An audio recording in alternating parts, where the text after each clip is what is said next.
ನಮಸ್ತೆ ಸ್ನೇಹಿತರೆ, ಇವತ್ತಿನ ವಿಡಿಯೋದಲ್ಲಿ ಹೆಸರು ಕಾಳನ್ನ ಬಳಸ್ಕೊಂಡು ಮಿಕ್ಸರ್ನ ಯಾವ ರೀತಿ ರೆಡಿ ಮಾಡ್ಕೊಳ್ಳೋದು ಅಂತ ತಿಳಿಸ್ಕೊಡ್ತಿದ್ದೀನಿ.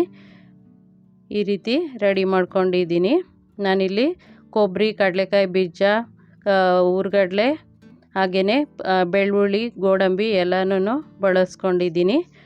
ಮೊದಲಿಗೆ ನಾನಿಲ್ಲಿ ಒಂದು 200 ಗ್ರಾಮಷ್ಟು ಹೆಸರು ಕಾಳನ್ನ 4 ಅವರು ನೆನೆಸಿ ಆನಂತರ ಈ ರೀತಿ ಕಾಳು ಬಸಿಯೋ ಪಾತ್ರೆಗೆ ಹಾಕ್ಕೊಂಡು ಬಸ್ಕೊಂಡು ಆನಂತರ ಒಂದು ಒಣಗಿದ ಬಟ್ಟೆ ಮೇಲೆ ಟವಲ್ ಮೇಲೆ ನಾನು ಒಣಗಾಕೊಂಡಿದ್ದೀನಿ. ಈ ರೀತಿ ಫ್ಯಾನ್ ಗಾಳಿನಲ್ಲಿ ಒಂದು ಅರ್ಧ ಗಂಟೆ ನೆಂದರೆ ಸಾಕು, ಇದು ಒಣಗಿದ್ರೆ ಸಾಕಾಗುತ್ತೆ.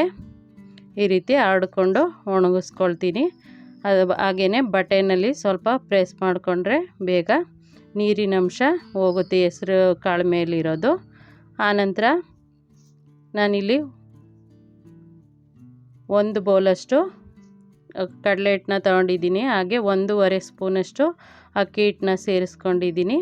ಆನಂತರ ರುಚಿಗೆ ತಕ್ಕಷ್ಟು ಪುಡಿ ಉಪ್ಪನ್ನ ಸೇರಿಸ್ಕೊಂಡು ಆನಂತರ ಸ್ವಲ್ಪ ಓಮ್ ಕಾಳು ಅಥವಾ ಅಜ್ವೈನ್ನ ಈ ರೀತಿ ಸ್ವಲ್ಪ ಉಜ್ಜಿ ಹಾಕ್ಕೊಳ್ತೀನಿ. ಕೈಯಲ್ಲಿ 2 ಕೈಯಿಂದ ಉಜ್ಜಿ ಸ್ವಲ್ಪ ಹಾಕ್ಕೊಂಡ್ರೆ ಆವಾಗ ರುಚಿ ಹೆಚ್ಚಾಗುತ್ತೆ. ಈಗ ಸ್ವಲ್ಪ ಹಿಂಗನ್ನ ಸೇರಿಸ್ಕೊಂಡೆ. ಹಾಗೆಯೇ ಖಾರಕ್ಕೆ ಖಾರದ ಪುಡಿನ ಸೇರಿಸ್ಕೊಳ್ತಿದ್ದೀನಿ. ಇದು ಕಲಿಸ್ತಾ ಇರೋ ಹಿಟ್ಟಿಗೆ ಮಾತ್ರ. ಹಾಗೆಯೇ ಸ್ವಲ್ಪ ಅರಿಶಿನ ಪುಡಿನ ಸೇರಿಸ್ಕೊಂಡು ಇದು ಸ್ವಲ್ಪ ಎಣ್ಣೆನ ಹಾಕ್ಕೊಂಡಿದ್ದೀನಿ. 1 ಸ್ಪೂನಷ್ಟು ಅಡುಗೆ ಎಣ್ಣೆನ ಸೇರಿಸ್ಕೊಂಡು ಈ ರೀತಿ ಸ್ವಲ್ಪ ಸ್ವಲ್ಪನೇ ನೀರಿನಲ್ಲಿ ಮಿಕ್ಸ್ ಮಾಡ್ಕೊಳ್ತಾ ನೀರನ್ನ ಹಾಕ್ಕೊಳ್ತಾ ಕಲಿಸ್ಕೊಳ್ತೀನಿ. ಇದು ಚಕ್ಲಿ ಹಿಟ್ಟಿನ ಅದಕ್ಕೆ ಕಲಿಸ್ಕೊಂಡ್ರೆ ಸಾಕಾಗುತ್ತೆ. ಈ ರೀತಿ ಕಲಸಿಟ್ಕೊಳ್ತೀನಿ. ಆನಂತರ ಚಕ್ಲಿ ಒರಳಲ್ಲಿ ಸಣ್ಣದು ಬಿಲ್ಲೆ ಇರುತ್ತಲ್ವ, ಅದರಿಂದ ಇದು ನಾನು ಮಿಕ್ಸರ್ನ ರೆಡಿ ಮಾಡ್ಕೊಳ್ತೀನಿ. ಇವಾಗ ಕಾಯೋದಕ್ಕೆ ಎಣ್ಣೆನ ಇಟ್ಕೊಂಡಿದ್ದೀನಿ. ಒಂದು ಅರ್ಧ ಲೀಟ್ರಷ್ಟು ಎಣ್ಣೆನ ಹಾಕ್ಕೊಂಡಿದ್ದೀನಿ. ಇವಾಗ ಚಕ್ಲಿ ಒರಳಿಗೆ ನಾನು ಎಣ್ಣೆನ ಈ ರೀತಿ ಹಚ್ಕೊಳ್ತೀನಿ. ಹಚ್ಕೊಂಡು ಇದು ಒಂದೇ ಸರಿಗೆ ಆಗುತ್ತೆ. ಚಕ್ಲಿ ಒರಳಿಗೆ ಸ್ವಲ್ಪನೇ ನಾನು ಮಾಡ್ಕೊಳ್ತಾ ಇರೋದು ಮಿಕ್ಸರೂ. ಈ ರೀತಿ ಎಲ್ಲನೂ ಫಿಲ್ ಮಾಡಿಕೊಂಡು ಎಣ್ಣೆ ಕಾದಿದೆಯಾ ಅಂತ ನೋಡಿಕೊಂಡು ಎಣ್ಣೆ ಮೇಲೆ ಈ ರೀತಿ ಬಿಟ್ಕೊಳ್ತೀನಿ. ಅದು ಕಲರು ಚೇಂಜ್ ಆದಾಗ ಇದು ಬಬಲ್ಸ್ ಏನು ಬರ್ತಿದೆ ಇದು ಕಡಿಮೆ ಆದಾಗ ಮಿಕ್ಸರು ಬೆಂದಿದೆ ಅಂತ ಆವಾಗ ಎತ್ಕೊಳ್ತೀನಿ. ನಾನಿಲ್ಲಿ ಕಲಿಸ್ಕೊಂಡಿರೋ ಹಿಟ್ಟು 1-2 ಸಾರಿಗೆ ಎಣ್ಣೆಯಲ್ಲಿ ಕರ್ಕೊಂಡಿದ್ದೀನಿ. ಈ ರೀತಿ ಆದಾಗ ಬಬಲ್ಸ್ ಎಲ್ಲ ಕಡಿಮೆ ಆದಾಗ ಮಿಕ್ಸರು ಬೆಂದಿದೆ ಅಂತ ಇದನ್ನು ಎತ್ಕೊಳ್ತೀನಿ.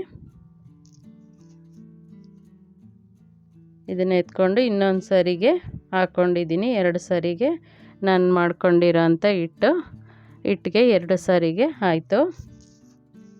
ಇದನ್ನು ಬಣ್ಣ ಕಲರ್ ಚೇಂಜ್ ಆಗಿ ನೊರೆ ಎಲ್ಲ ಕಡಿಮೆ ಆದಾಗ ಆಗಿದೆ ಅಂತ ಎತ್ತಿಟ್ಕೊಳ್ತೀನಿ ಮಿಕ್ಸರ್ನ.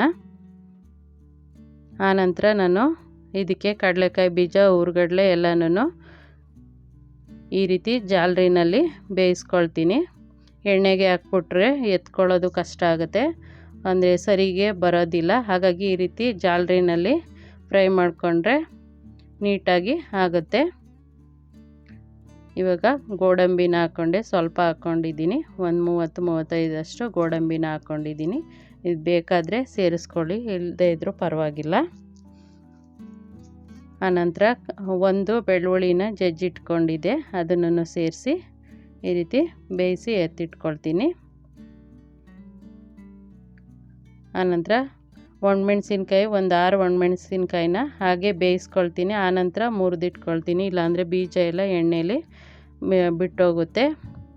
ಅದಕ್ಕೋಸ್ಕರ ಇವಾಗ ಕೊಬ್ಬರಿ ಒಂದು ಸ್ವಲ್ಪ ತಗೊಂಡು ಅದನ್ನು ಬೇಯಿಸಿ ಎತ್ತಿಟ್ಕೊಂಡೆ. ಹಾಗೆ ಹುರ್ಗಡ್ಲೆ ಅದನ್ನು ಬಣ್ಣ ಚೇಂಜ್ ಆಗೋವರೆಗೂ ಬೇಯಿಸಿ ಎತ್ತಿಟ್ಕೊಳ್ತೀನಿ. ಇವಾಗ ಸ್ವಲ್ಪನೇ ಹೆಸರು ಕಾಳನ್ನ ನಾನು ಈ ರೀತಿ ಹಾಕ್ಕೊಂಡು ಬೇಯಿಸ್ಕೊಳ್ತೀನಿ. ನಾನು ಒಂದು 4 ಸರಿ ಇದನ್ನು ಈ ರೀತಿ ಸ್ವಲ್ಪ ಹಾಕ್ಕೊಂಡು ಬೇಯಿಸ್ಕೊಂಡಿದ್ದೀನಿ. 200 ಗ್ರಾಮು ಹೆಸರು ಕಾಳು ಇರೋದ್ರಿಂದ 4 ಸರಿಗೆ ರೆಡಿಯಾಗುತ್ತೆ. ನೋಡಿ, ಇಷ್ಟ ಆಗೋವರೆಗೂ ಬೇಯಿಸ್ಕೊಂಡಿದ್ದೀನಿ. ಅದು ಸಿಪ್ಪೆ ಬಿಡುತ್ತೆ, ಆವಾಗ ಬೆಂದಿದೆ ಅಂತ ಗೊತ್ತಾಗುತ್ತೆ. ಇವಾಗ ಎಲ್ಲನೂ ಬೇಯಿಸ್ಕೊಂಡಿರೋದನ್ನು ಈ ರೀತಿ ಫಸ್ಟ್ಗೆ ನಾನು ಕಡ್ಡಿ ಮಿಕ್ಸರ್ ಏನಿದೆ ಅದನ್ನು ಪುಡಿ ಮಾಡಿಕೊಂಡೆ. ಒಂದು ಸ್ವಲ್ಪ ಪ್ರೆಸ್ ಮಾಡಿಕೊಂಡು ಪುಡಿ ಮಾಡಿಕೊಂಡು ಆನಂತರ ಎಲ್ಲನೂ ಒಣಮೆಣ್ಸಿನ್ಕಾಯಿನೂ ನಾನು ಹಾಗೆ ಹಾಕ್ಕೊಂಡಿದ್ದೆ, ಅದನ್ನು ಪ್ರೆಸ್ ಮಾಡಿ ಮುರಿದು ಹಾಕ್ಕೊಂಡಿದ್ದೀನಿ. ಆನಂತರ ಇಷ್ಟು ಮಾಡ್ಕೊಂಡ ನಂತರ ರುಚಿಗೆ ತಕ್ಕಷ್ಟು ಉಪ್ಪು, ಅರಿಶಿನ ಪುಡಿ, ಅಚ್ಚ ಖಾರದ ಪುಡಿ, ಹಾಗೆಯೇ ಸ್ವಲ್ಪ ಗರಂ ಮಸಾಲ ಪುಡಿ. ಇವಾಗ ಸಕ್ಕರೆ ಪುಡಿನ ಲಾಸ್ಟಲ್ಲಿ ಸೇರಿಸ್ಕೊಂಡೆ. ಸಕ್ಕರೆ ಪುಡಿ ಹಾಕೋದ್ರಿಂದ ರುಚಿ ಹೆಚ್ಚಾಗುತ್ತೆ. ಹೇಗೆ ಬಂತು ಅಂತ ತಿಳಿಸಿ.